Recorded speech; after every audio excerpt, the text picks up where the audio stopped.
Alors, merci de votre présence. Merci d'être ici fidèlement devant votre Dieu et Sauveur qui va nous adresser la parole ce matin. On a la Sainte Seine aussi à prendre après le culte, après la prédication en fait. Et puis on va... on va prendre le temps de lire juste 4 versets aujourd'hui, dans l'introduction encore de l'Apocalypse. Un passage très riche. Et ce matin, c'est rare que je fais ça, mais je vais le faire ce matin, mais ça ne veut pas dire, c'est pas une promesse, ça ne veut pas dire que je vais faire ça toutes les fois non plus, OK? Mais ce matin, on va avoir une petite projection, parce que c'est visuel un petit peu, le texte. Puis certains d'entre vous, si vous avez pris le temps de lire vos courriels, je vous ai envoyé un document qui résume un peu de quelle façon on va voir le texte aujourd'hui. Et donc, c'est visuel, mais ça nous concentre sur le texte. Il n'y a pas d'image, il n'y aura pas de projection, de party ou quoi que ce soit. C'est vraiment juste pour être encore plus admiratif de la façon que le Seigneur inspire l'Écriture. Fait que ce qu'on va faire, c'est qu'on va lire d'abord, dans un premier temps, la portion de Apocalypse 1, les versets 4 à 8. C'est là? Parfait. Fait que c'est moi qui ai le contrôle, Michel? Oui. Parfait. Je vais prendre une gorgée. La caméra, ils ne verront pas. Celle-là ici? Celle-là. Ah, mais c'est pas grave. C'est pas grave. Alors, je lis dans la NBS, la Nouvelle Bible seconde. Jean, aux 7 églises qui sont en Asie, grâce et paix à vous, de la part de celui qui est, qui était et qui vient, de la part des 7 esprits qui sont devant son trône, et de la part de Jésus-Christ, le témoin fidèle, le premier-né d'entre les morts et le commandant suprême des rois de la terre. À celui qui nous aime, qui nous a délivrés de nos péchés par son sang, et qui a fait de nous un royaume, des prêtres pour Dieu son Père. À lui la gloire et le pouvoir à tout jamais. Amen. Il vient avec les nuées, tous le verront, même ceux qui l'ont transpercé, et toutes les tribus de la terre se lamenteront à son sujet. Oui, amen, c'est moi qui suis l'alpha et l'oméga, dit le Seigneur Dieu, celui qui est, qui était et qui vient, le Tout-Puissant. Amen. Alors, ce matin, vraiment, je vous dis, c'est rare que je fais ça, mais là, je vous l'offre. L'idée centrale qu'on va essayer de voir aujourd'hui se résume en cette phrase, d'accord? L'apôtre Jean nous dit comment la toute-puissance du Père et la plénitude du Saint-Esprit œuvrent ensemble pour nous bénir dans notre union avec le Seigneur Jésus-Christ et ainsi nous équiper pour la victoire. Et j'ajouterais à ça la victoire intérieure d'abord. On va s'expliquer, là. La victoire intérieure. Et ensuite, la victoire extérieure et la victoire finale. Le plan, c'est quoi? En 3 temps. Premièrement, on va voir entre les bras tout-puissants du Père éternel, la plénitude efficace et transformatrice du Saint-Esprit. Et troisièmement, l'amour du Christ vainqueur pour nous. C'est ça le fondement de notre vocation et le cœur de notre adoration. Alors voilà. Jean aux 7 églises qui sont en Asie. Je l'ai déjà dit, je le mentionne à nouveau. Jean a vraiment été mandaté pour s'adresser à 7 églises réelles de son temps. Okay? C'était vraiment des églises locales, régionales, on pourrait dire. Et c'est à eux qu'est d'abord adressé le message. Sauf que, on a ici la première mention d'un chiffre dans l'Apocalypse, un chiffre quand même assez important, 7. C'est le chiffre de l'Apocalypse. On va le voir souvent.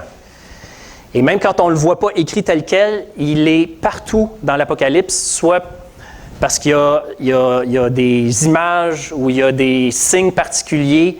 Et combien qu'il y en a? Il y en a 7, souvent. En tout cas, en temps et lieu, on va préciser ces choses-là. Mais sachons d'abord que les chiffres ont une importance capitale dans l'Apocalypse, les nombres aussi. Et ici, parce que 7 est utilisé pour parler des 7 églises, il y avait vraiment 7 églises là, qui vont être nommées, mais le chiffre 7, sachez que c'est un chiffre qui représente quoi? La plénitude. ce qui est complet, ce qui est parfait aux yeux de Dieu, un peu comme les 7 jours de la création. Donc, par extension, on peut comprendre que le message que Jean adresse aux 7 églises, c'est aussi aux églises au sens complet du terme. Les églises universelles, toute l'Église du monde et de toutes les époques. Il faut qu'on comprenne ça parce qu'il y a le chiffre 7 ici. Et on va le revoir tantôt aussi, le chiffre 7. Et c'est d'ailleurs confirmé parce que plus tard, au chapitre 2 et 3, quand il s'adresse particulièrement à chaque église, l'église d'Éphèse, l'église de Smyrne, Sardes, etc., chaque lettre se termine de quelle façon? Par cette phrase-là, que celui qui a des oreilles entende ce que l'Esprit dit aux églises générales. Donc, ce n'est pas juste à l'église particulière à qui il s'adresse, mais c'est à toutes les églises. C'est un principe important, on le garde en tête tout simplement. Maintenant, grâce et paix à vous. Une pleine satisfaction de la grâce de Dieu et la paix du cœur qui domine l'intelligence. Voilà deux bénédictions absolument essentielles. Grâce et paix, 2 bénédictions essentielles qui résument quand même assez bien les effets de la victoire du Seigneur Jésus. Et c'est cette grâce et cette paix qui nous permettent de persévérer, même dans les afflictions de cette vie.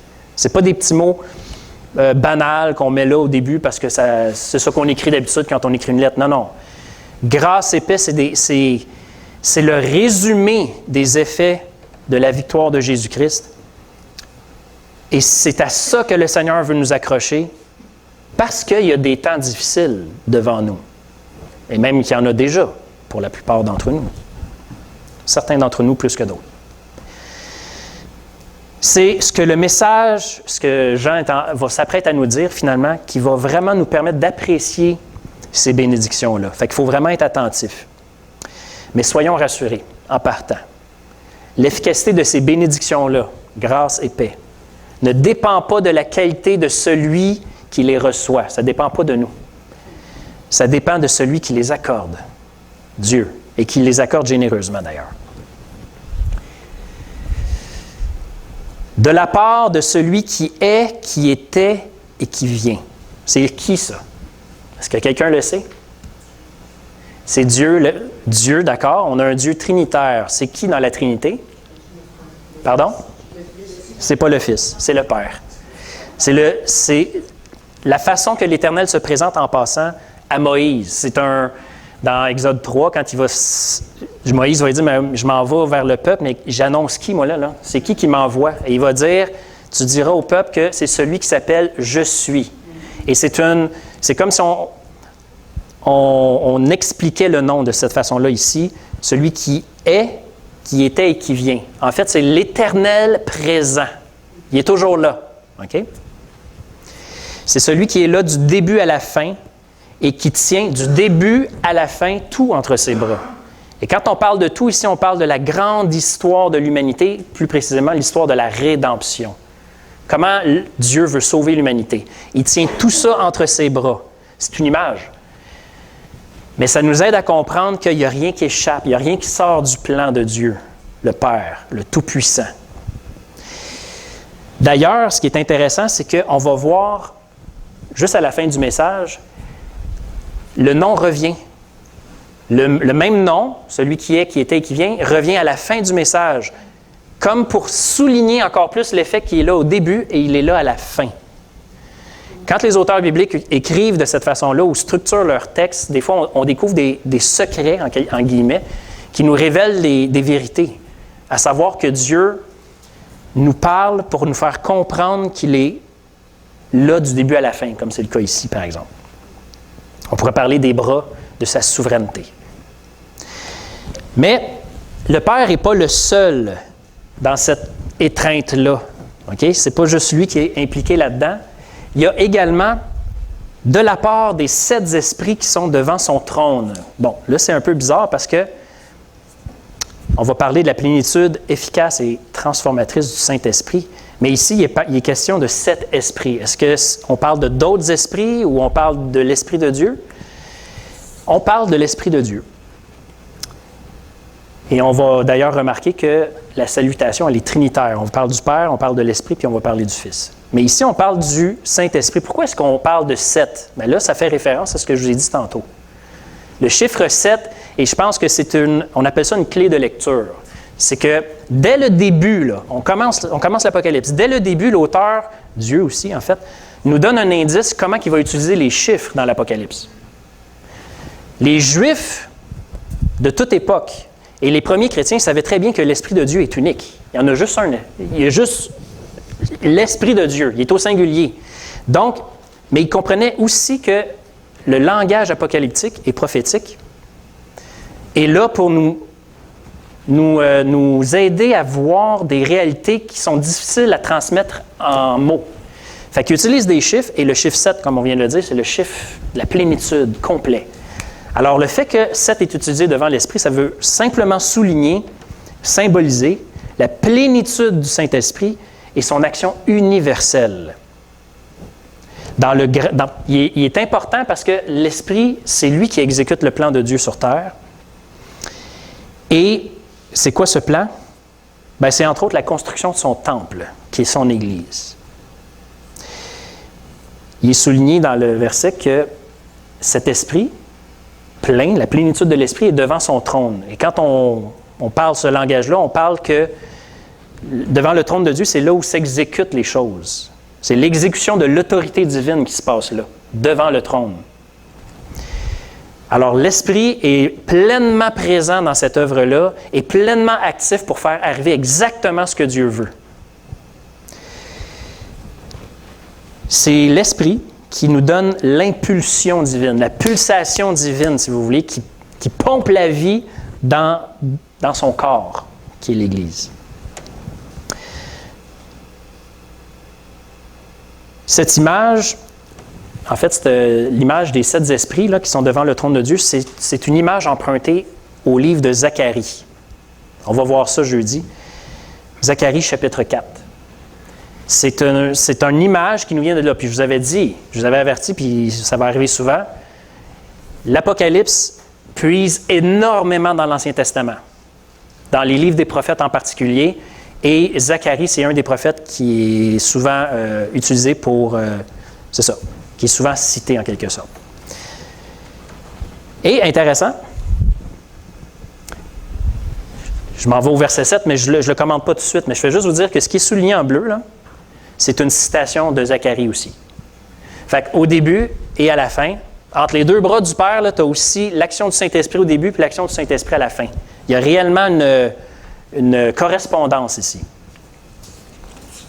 Comme pour nous dire que le même esprit qui a inspiré ces paroles à Jean, c'est également celui qui avait inspiré les paroles à Zacharie. Et comme c'est lui qui, dans toute l'histoire, révèle l'intention du Père, mais c'est encore lui aujourd'hui, le Saint-Esprit, qui va nous révéler qu'est-ce que Dieu est en train de faire, qui va nous donner cette vue d'ensemble du début à la fin. Fait qu'ici, je vais rajouter des choses quand on se verra jeudi, pour ceux qui le seront. L'Esprit est là du début à la fin. Maintenant, on va parler de l'amour du Christ, parce que c'est ça qui est abordé. L'amour du Christ vainqueur. C'est ça le fondement de notre vocation et de notre adoration. Le Seigneur Jésus est aussi la raison qui rend possible la grâce et la paix qui nous sont offertes. Et on le voit ici. La grâce et la paix sont aussi de la part de Jésus-Christ, le témoin fidèle, le premier-né d'entre les morts et le commandant suprême des rois de la terre. En passant, ça c'est l'accomplissement du psaume 89 et d'Ésaïe 55. Encore une allusion à l'Ancien Testament.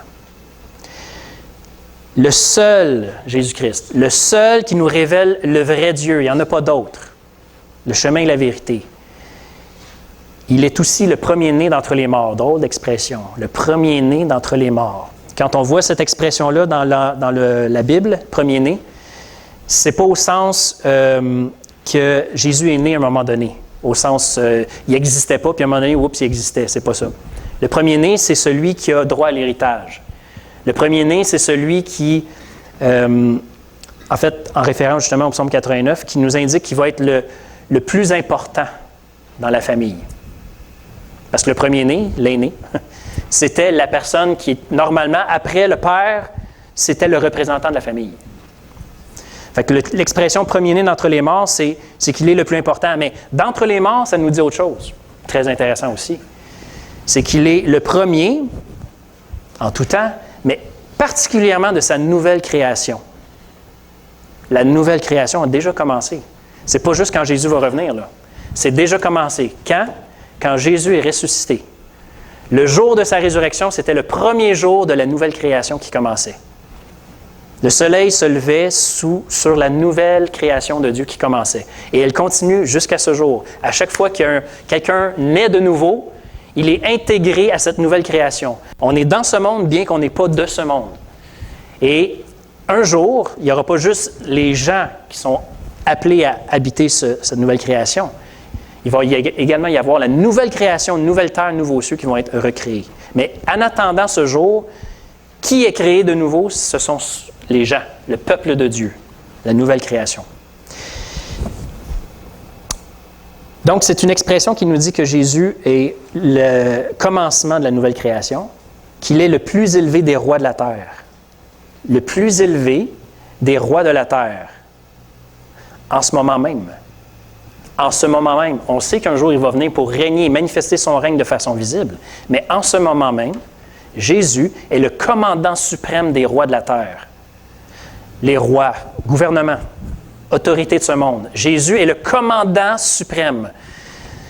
Normalement, dans une chaîne d'autorité, les ordres viennent d'en haut et les autres les exécutent. Bien, c'est exactement ça qu'il est en train de dire ici. Est-ce que vous êtes capable de dire, en regardant les nouvelles le soir, Jésus est au contrôle? Pas évident, hein? Pas évident. Surtout quand ça vient nous chercher dans nos valeurs ou dans ce qui nous tient le plus à cœur.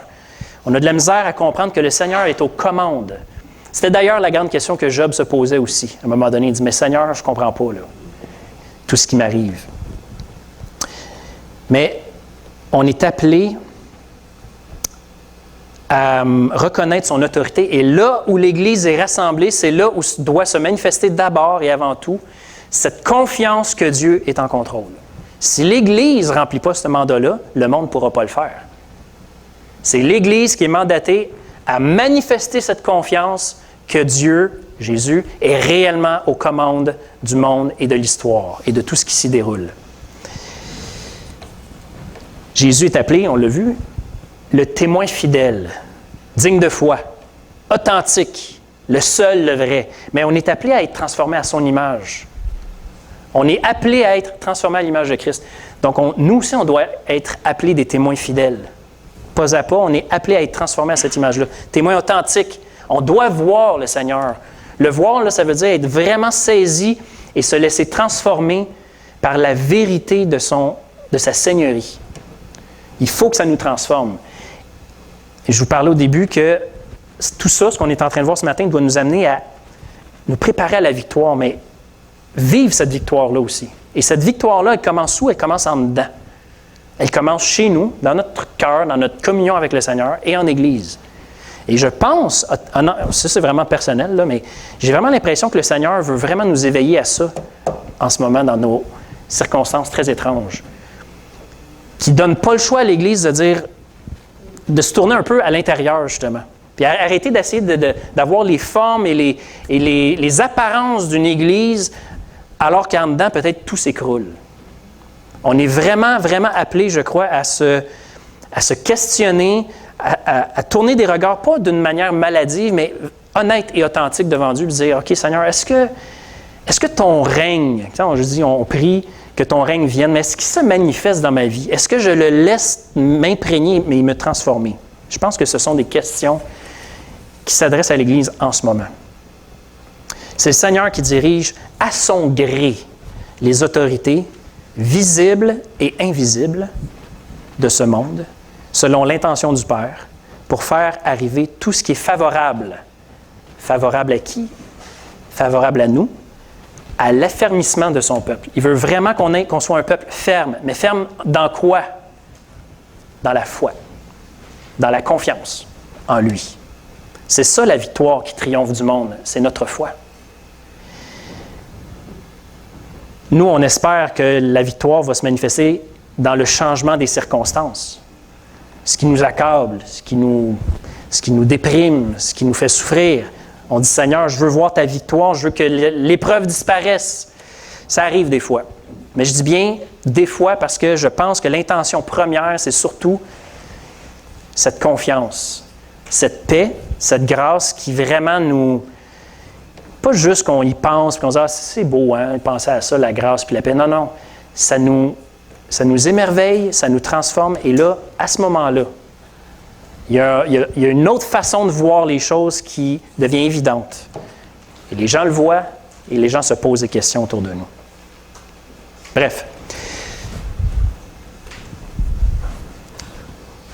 Tout ça, ce qu'on a vu, c'est pour nous amener au point culminant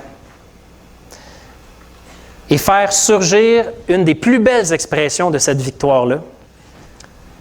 À celui qui nous aime, qui nous a délivrés de nos péchés par son sang et qui a fait de nous un royaume, des prêtres pour Dieu son Père, à lui la gloire et le pouvoir à tout jamais. Amen. C'est quoi? Une adoration émerveillée. Et une conduite digne de notre sainte vocation. Parce que là, il est question de ça là-dedans. Premièrement, c'est une louange, une adoration. C'est ça le point culminant. La victoire, quand la grâce et la paix vont avoir fait leur chemin et vraiment avoir transformé notre être intérieur, notre cœur, c'est ça que ça produit. Une louange, une adoration qui nous rappelle en même temps qu'on a été appelés par Christ à être quoi? Un royaume et des prêtres pour Dieu son Père. On est les représentants de Dieu sur terre. Et on est les représentants des habitants de ce monde auprès de Dieu. C'était ça le rôle du prêtre en passant. Il représentait Dieu devant le peuple et il représentait le peuple devant Dieu. C'est Jésus-Christ qui a ces fonctions-là par excellence. C'est lui le grand prêtre, c'est lui le roi. Mais qu'est-ce que c'est en train de nous dire, ça? C'est que tout ce que le Seigneur Jésus a vécu et ce qu'il a reçu, nous aussi, on l'a. Donc, c'est en train de nous dire qu'on est tellement attaché à Jésus-Christ qu'on est identifié à lui. On partage la même chose que lui. À celui qui nous aime. C'est les premiers mots de cette adoration. À celui qui nous aime. Parce qu'on adore Dieu des fois en louant sa sainteté, sa grandeur, sa puissance. Est-ce qu'on le loue? Est-ce qu'on l'adore parce qu'il nous aime? En tout cas, moi, personnellement, c'est pas mon réflexe. J'ai plutôt tendance à mettre ça en doute. Je ne le dis pas comme ça, mais je mets en doute cet amour-là envers moi. Et ici, c'est une expression qui commence avec ce rappel que Dieu nous aime. Jésus, en fait. Ici, c'est particulièrement Jésus, là. En fait, la source d'une adoration authentique et inépuisable de notre part ne peut pas être autre chose que l'amour de Dieu pour nous. Fait qu'il faut vraiment y retourner à ça. Que le Saint-Esprit, justement, puisse nous y conduire. Et comment cet amour-là nous a été démontré? Bien, tout ce que Jésus a vécu, on l'a vécu avec lui. Il nous a attachés à lui. Comme le fiancé s'attache à sa fiancée. Et vice-versa. Tout ce qui appartient au fiancé appartient aussi à la fiancée et vice-versa. Il nous a délivrés de nos péchés par son sang. Ça nous parle de sa mort. Mais sa mort est devenue la nôtre. Il a fait de nous un royaume et des prêtres.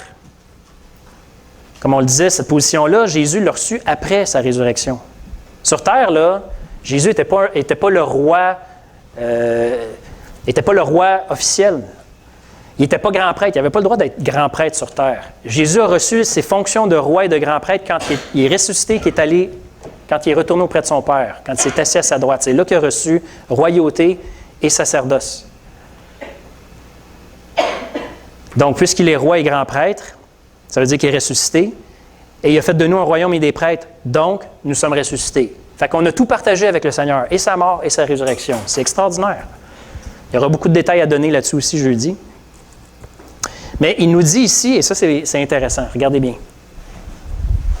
En plein milieu de tout ce passage, il nous rappelle que tout ça, il l'a fait pour Dieu, son Père. Donc, on avait le début qui nous parlait du Père, on a la fin qui nous parle du Père, et en plein centre, en plein milieu, le Père est là. Au centre de notre adoration, au centre de notre vie de service pour Dieu, entre les bras de Dieu finalement. OK? entre les bras de Dieu. Puis là, on peut se dire, « Wow, c'est merveilleux, on est entre les bras de Dieu, tout est entre ses mains puissantes, etc. » Mais quand on est dans les bras de quelqu'un, il ne faut pas oublier qu'il y a une face aussi au milieu de ça, là. Il y a quelqu'un qui nous regarde.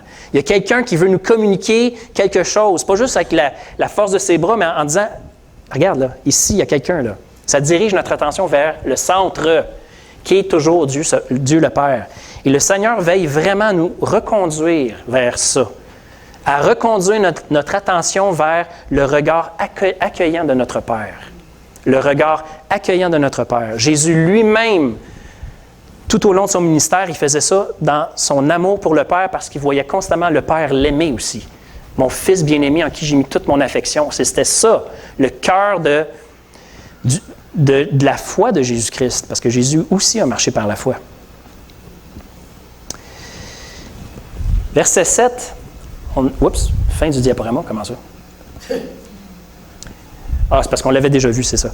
Verset 7, on l'a déjà vu, c'est vrai. Il vient avec les nuées, tous le verront, même ceux qui l'ont transpercé, et toutes les tribus de la terre se lamenteront à son sujet. Bon, c'est ça, on a déjà dit quelques petites choses là-dessus tantôt. Mais il y a 2 autres précisions que je veux apporter. Il vient avec les nuées. Il vient avec les nuées. Ça ici, là, c'est clairement une référence à Daniel, le prophète Daniel, Daniel 7.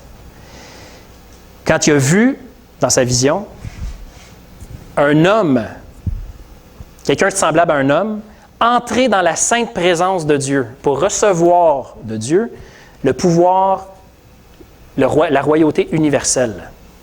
On pourra voir ça jeudi aussi, en détail, mais sachons juste ici ici on fait référence à Daniel. Quand Daniel a vu ça, il a vu un homme entrer dans la sainte présence de Dieu pour recevoir la royauté universelle. Bien, selon cette référence-là de bord, ce serait préférable de ne pas voir ici une allusion au retour du Seigneur à la fin des temps. Ce n'est pas nécessairement ça.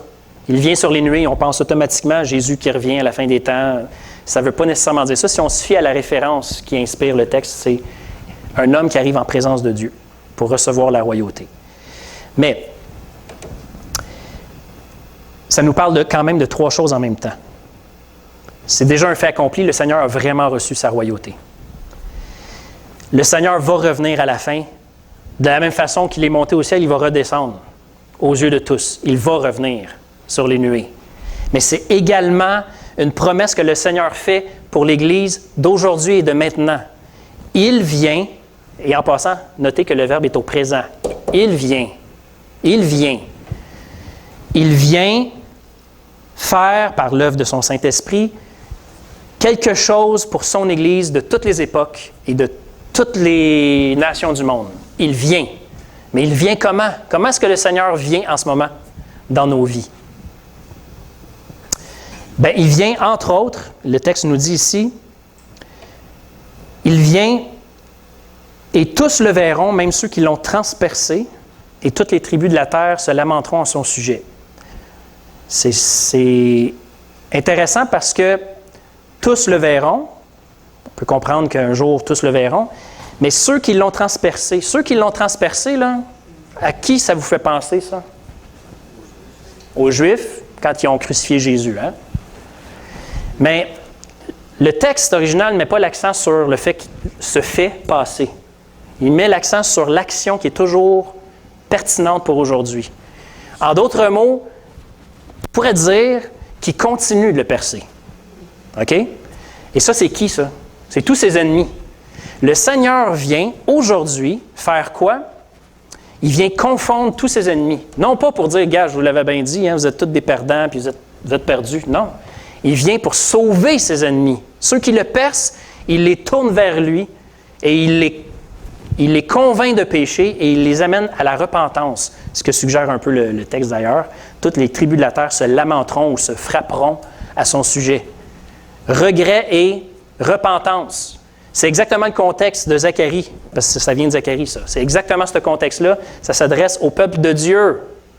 Ça s'adresse au peuple de Dieu. Le Seigneur vient au milieu de son peuple. Et son peuple, avant d'être son peuple, c'est des ennemis. Tout le monde ici, moi inclus, avant d'être des enfants de Dieu, on était des ennemis. Le Seigneur est vraiment bon. Il est vraiment bon. Il ne sauve personne de sauvable. Le Seigneur ne sauve personne de sauvable, parce qu'il n'y a personne de sauvable. Pour le dire peut-être d'une manière plus crue, tous les péchés de l'humanité sont impardonnables. OK? Tous nos péchés, notre condition de pécheur, elle est impardonnable. Et le Seigneur fait l'impossible. Il nous sauve quand même. Ça, c'est la vérité de son amour et de sa grâce pour nous. Le texte, la dernière portion, je n'ai pas besoin de toucher à ça. Oui, amen. Oui, amen. Pas sûr c'est qui le dit. Est-ce que c'est Jean? Est-ce que c'est l'Église? Ça se peut que ce soit le Père qui dise ça. Oui, amen.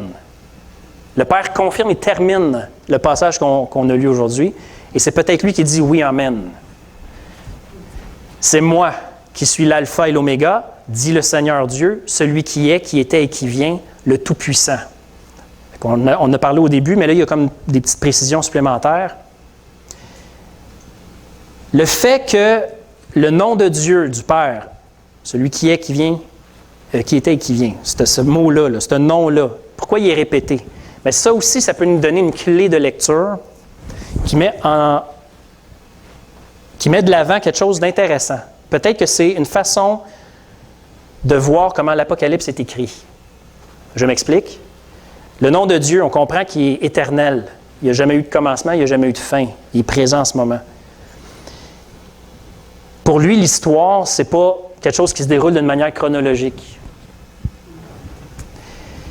Mais nous, on est dans le temps. On n'a pas le choix, on voit les choses de manière chronologique. Fait que peut-être que le Seigneur est juste en train de nous dire, je vais vous parler comme moi je suis, c'est-à-dire je vais vous parler de ce qui est, je vais vous parler de ce qui était et de ce qui s'en vient. Et en fait, c'est un peu ça qui va se passer dans l'Apocalypse. C'est un cycle qui va revenir souvent.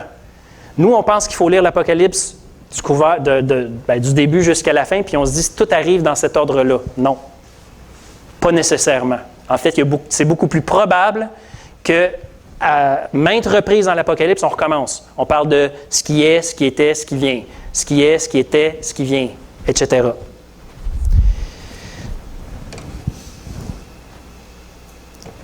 Dieu termine en disant qu'il est le Tout-Puissant. C'est l'équivalent de l'Éternel des armées dans l'Ancien Testament. Mais c'est aussi un nom que les souverains de cette époque, parce que Jean écrit au premier siècle, et puis l'Empire romain est dominant depuis déjà un certain temps, il va l'être encore longtemps, et c'est le nom que certains empereurs, un titre que les empereurs voulaient avoir, Tout-Puissant. Fait qu'ici, Dieu rappelle qu'il n'y a que lui de Tout-Puissant. C'est significatif parce que à cette époque-là, quand Jean écrit, à certaines époques, on exigeait que les gens adorent l'empereur, qu'ils signifient qu'ils étaient loyaux envers l'empereur, puis pas de n'importe quelle façon, en le considérant comme un dieu. Et ça l'a amené des chrétiens en prison et à la persécution et au martyre. Fait qu'ici, c'est probablement une flèche décochée vers cette prétention-là. Dieu rappelle, c'est moi le dominateur universel, il n'y a que moi qui peux exiger un culte. Et les chrétiens qui sont tentés au compromis puis dire « Ouais, mais j'aimerais mieux quand même survivre, fait que je pense que je vais faire semblant que je suis pour l'empereur, mais dans le fond de mon cœur, Dieu sait que c'est lui que j'adore. » C'est pas de même que ça marche. C'est pas de même que ça marche. Notre consécration doit se manifester aussi en action et en parole. Bref, c'est mon survol rapide aujourd'hui du texte, mais est-ce que vous remarquez le centre de tout ça, c'est quoi?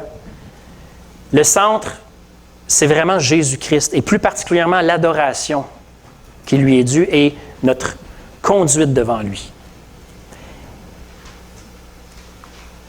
Je trouve ça intéressant parce qu'on pense que l'Apocalypse, c'est surtout de nous parler des choses qui s'en viennent, mais ce n'est pas nécessairement ça. C'est important, puis l'Apocalypse en parle. Mais le plus important, le plus crucial dans tout ça, c'est quoi? C'est que nous sommes en sa présence. Nous sommes dans les bras, entre les bras du Père. Le Saint-Esprit est là-dedans, puis il s'assure qu'on reste bien centré là. Et au milieu de tout ça, il y a qui? Il y a Jésus-Christ et nous qui formons une seule personne. Si ça, c'est pas clair, si ça ne devient pas une réalité vivante pour nous, là, on a un danger. Là, les choses deviennent menaçantes autour de nous. Là, on peut succomber. C'est pour ça que Dans l'introduction, c'est vraiment important, l'accent est vraiment mis sur notre position, si on veut, sécure, et notre position d'intimité et de proximité avec Dieu. Si on n'a pas ça, si on ne chérit pas ça, Dieu seul sait quelle tentation, quel coup de vent va pouvoir nous emporter parce que c'est pas facile ce qui s'en vient. Et déjà, on vit ça, d'une certaine façon, avec nos combats personnels. Les combats de la fin des temps, c'est juste la même chose, amplifiée peut-être, mais si on n'a pas commencé à vivre cette victoire-là en dedans de nos murs, là, ben, il n'y a rien qui garantit qu'après ça, on va pouvoir être un témoignage fidèle dehors. Il faut que ça commence maintenant. Il faut que ça commence aujourd'hui, pas demain, aujourd'hui. Mais tu dis oui, où, comment? Mais exactement dans ce que vous vivez. Vous n'avez pas besoin de regarder à midi à 14 heures. C'est qu'est-ce que vous vivez, vous, là, en ce moment? C'est ça, le champ de bataille. Et c'est là que la victoire doit se manifester. Et cette victoire, c'est pas une victoire qui est sans combat. Application rapide. Comment se laisser convaincre de la victoire? Passée, présente et future de notre Dieu trinitaire. Bien, c'est simple. Il faut d'abord se rappeler. Se rappeler l'immense et souveraine accolade du Père. Okay? J'ai vraiment mis le texte pour qu'on voit que le rouge en haut, le rouge en bas, pour qu'on se rappelle que c'est des bras qui nous tiennent. Okay? Puis au milieu de ça, il y a une face qui nous regarde aussi, le Père, qui nous regarde avec un accueil dans son visage. Il faut se rappeler aussi qu'au milieu de tout ça, d'une manière discrète, mais toujours fidèle, il y a le Saint-Esprit qui vient donner une pulsation à tout ça, qui vient pomper la vie là-dedans. Il est là, le Saint-Esprit. Il est toujours là du début à la fin, lui aussi. Et il nous parle toujours au présent, le Saint-Esprit. La parole de Dieu, là, quand le Saint-Esprit l'utilise pour nous parler, il nous parle au présent. C'est pour nous qu'il parle, en fait.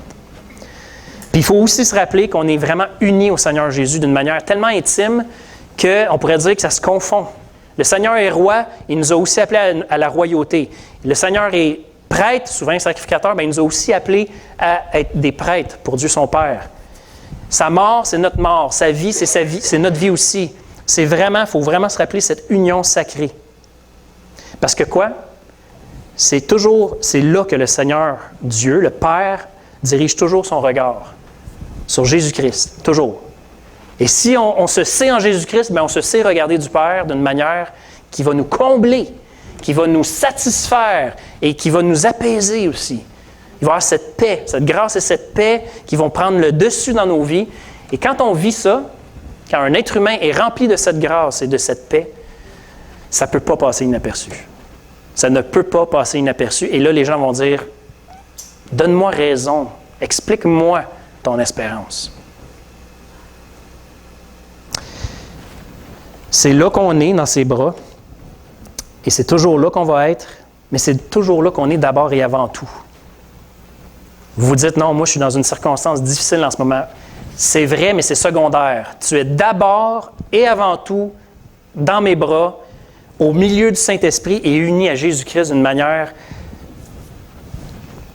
scandaleuse. D'une manière scandaleuse au sens que même les anges se disent, mais ça n'a pas de bon sens cette grâce-là. Comment Dieu peut avoir fait ça? Unir sa sainteté avec des vases de terre, pécheurs et ennemis en plus. Et Dieu a converti ses ennemis pour l'attacher à Jésus-Christ et ils sont saints à cause de la sainteté de Jésus. Les anges sont comme, bon, écoute, c'est hallucinant cette affaire-là. C'est ça notre vraie victoire. C'est ça le cœur de notre adoration. Et c'est important, c'est dans l'introduction. Fait, à quoi ça sert une introduction d'habitude? Ça sert à nous indiquer des choses importantes pour le développement, pour la suite. Alors, si ça devient vivant, alors on va pouvoir mieux comprendre et vivre ce qui est annoncé dans l'Apocalypse. Voilà. Je vous invite à... On va distribuer les éléments pour la scène.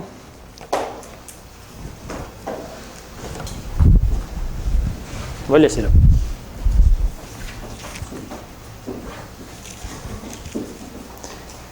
Fait que ceux qui ont l'intention d'être ici jeudi, je vous demanderai de me rappeler qu'il y a plusieurs suppléments à donner sur le message d'aujourd'hui.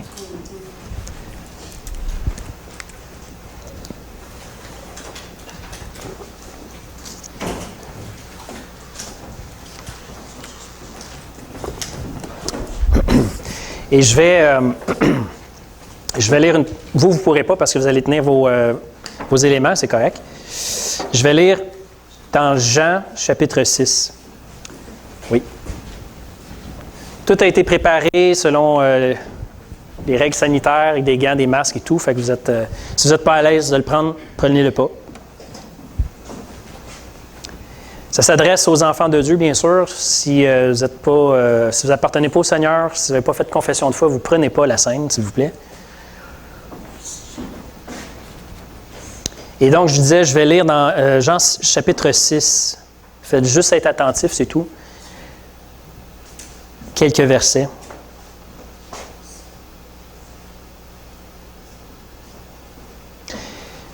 Jésus leur dit, « Je suis le pain de vie. » Je fais juste excusez-moi. Je fais juste une parenthèse ici. « Je suis le pain de vie. » Dans l'Évangile de Jean, et c'est le même en passant qui a écrit l'Apocalypse, dans l'Évangile de Jean, le chiffre 7 revient souvent aussi. Et dans l'Évangile de Jean, il y a 7 « Je suis ». Jésus s'identifie 7 fois en commençant sa phrase en disant « Je suis ». Comme ici, le pain de vie. Il va dire aussi « Je suis le chemin, la vérité et la vie »,« Je suis la lumière »,« Je suis le bon berger ».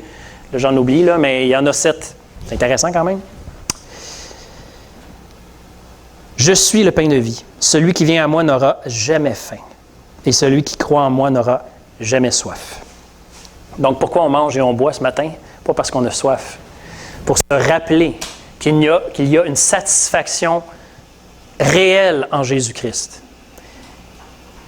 Et c'est peut-être un regard qu'il faut se jeter sur soi-même en se disant « Oui, mais ma vie en ce moment témoigne plutôt que je suis insatisfait.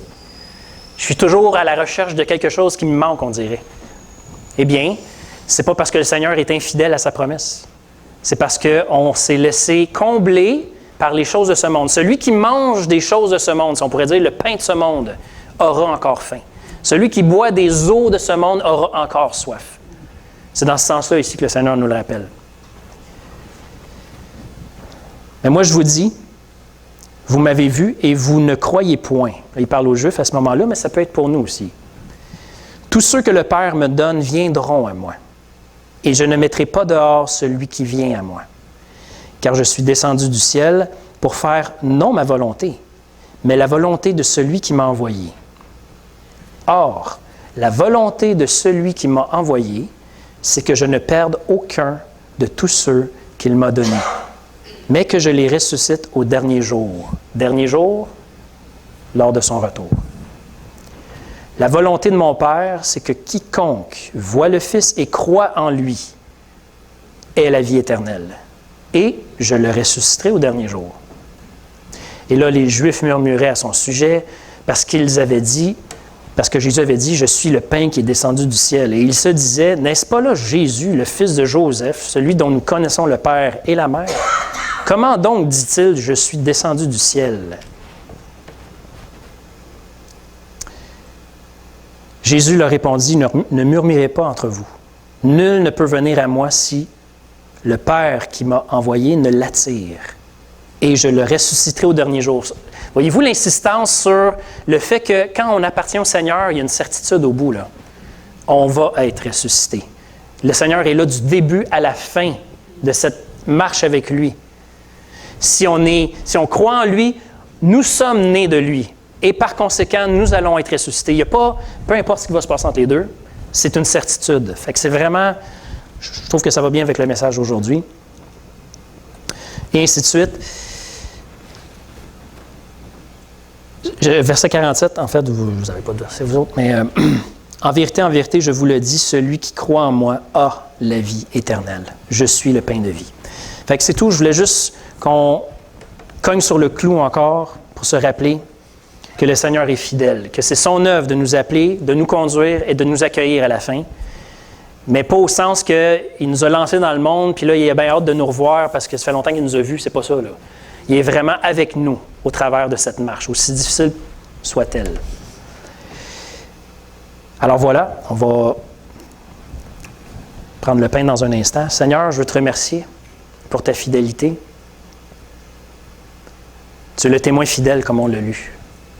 Jésus, tu es le témoin fidèle parce que tu as réellement dévoilé le Père Et on voit en toi, Jésus, un Père plein de générosité, plein d'accueil. Les gens cherchaient ta présence, surtout ceux qu'on méprisait, ceux qui avaient toute leur vie été rejetés, tous ceux qui avaient vécu le mépris, le regard hautain des autres. Ces gens, en te voyant, étaient attirés par toi. Mais toi, tu dis que ce n'est pas ton regard, dans le fond, qu'il voyait, c'est le regard du Père. Celui qui m'a vu a vu le Père. C'est ça que tu dis, Jésus. Et tu nous as pas juste dit ça en l'air comme des belles paroles, pour nous faire du bien, bien que c'est ce que ça fait, mais tu nous l'as montré. Et de quelle façon? En allant jusqu'à la croix, en obéissance à ton Père. Et là, tu t'es laissé briser entre les mains de tes ennemis, comme on fait aujourd'hui. On prend le pain et on le brise. C'est nous qui avons brisé ton corps, Seigneur. C'est nous qui t'avons tué. Et ce faisant, pendant qu'on était en train de satisfaire notre soif d'arrogance et d'orgueil, toi, tu étais en train de prendre sur toi notre faute, la faute même qui te clouait sur la croix. Et tu nous as rachetés, tu nous as délivrés de ce péché-là. Tu as fait de tes ennemis tes adorateurs. C'est fou. Et tu n'as pas juste payé la dette. Par la puissance du Saint-Esprit, tu es ressuscité d'entre les morts pour montrer que c'était réglé et qu'on n'y revient pas là-dessus, c'est fait une fois pour toutes. Alors, merci d'avoir accepté, d'avoir voulu être brisé comme ça entre nos mains. Ce n'est pas nous qui te l'avons imposé, tu l'as réellement choisi. Et pour ça, on est reconnaissant. Prenons le pain.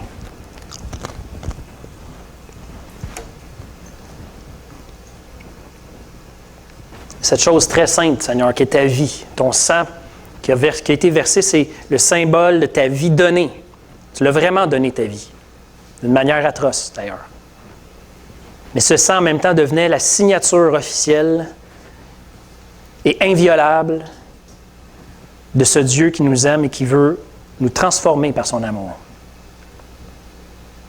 Seigneur Jésus, ce sang, tu es allé le porter dans la présence du Père, comme le souverain sacrificateur le faisait dans l'Ancienne Alliance. Mais là, tu es allé vraiment porter le vrai sang de l'agneau immolé, ton propre sang, dans la présence sainte du Père, dans le vrai tabernacle céleste. Et tu t'es assis là pour montrer qu'une fois pour toutes, c'est fait, c'est accompli. Merci, Seigneur, de nous avoir tant aimés et que notre adoration soit toujours une reconnaissance pour cet amour, Seigneur, que tu sois pour nous. Prenons la coupe. Je te loue, je te remercie, parce que ton plan, qui a commencé il y a longtemps, se poursuit fidèlement aujourd'hui et va s'accomplir dans les moindres détails. Seigneur, que personne ici passe à côté, que personne ne néglige un si grand salut, que personne ne laisse sans effet la grâce de Dieu dans leur vie. S'il te plaît, Seigneur, au nom de Jésus. Amen. Voilà. Que Dieu vous bénisse.